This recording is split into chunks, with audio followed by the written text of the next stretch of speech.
урмат. Мына балдар чаяп келет, чорпап келет, ашап келет.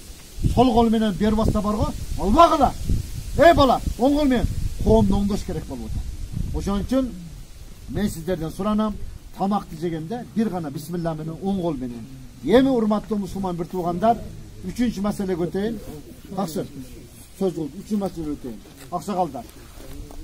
Барыңарда аял бар. Туурабы? Никебизде аял бар, а? Мына үйүңөргө барганда 99% аялыңар ордуңардан турбайт. Туурабы, туура эмес бакса? Туура. Эми эмне болду ушул аялдарга? Же сырды алдырып койдуңарбы? Күчүңөр жетпей калды. Эмне болду? Айткылачы. Ha? Ne üçün buna aksakallar? Ekin erkeke toplayın. Kaçağa çıktınız? Ha? 57? Tap takacağız. Sizce? 75 ka? Yemi karaptınız. 75'e çıkamışsanız 55 yıl burun 20 yaşta benim. Ha? Sizler 20 yaşta olganda aksakallar var la. Aksakallar gel atkanda kanıt duratın ya. Buna tura öyle ne? Buna görgülü olsun. Ne için bunalar buna turup kaldı? Buna cevap ne buna uçlar buna ne için turup kaldı? Sulardı siler buzdular.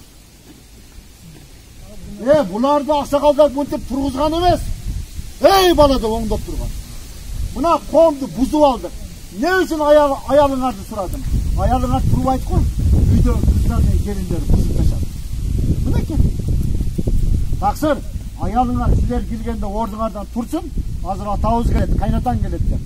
Ошол аялды көрген кыз менен келип бала көчөдө, маршрутта аксакалга дагы турат, көчөгө дагы турат, бүт барды оңдолот. Мына ошон үчүн көчөнүн бузулганы үйдүн ичи бузулуп кетти.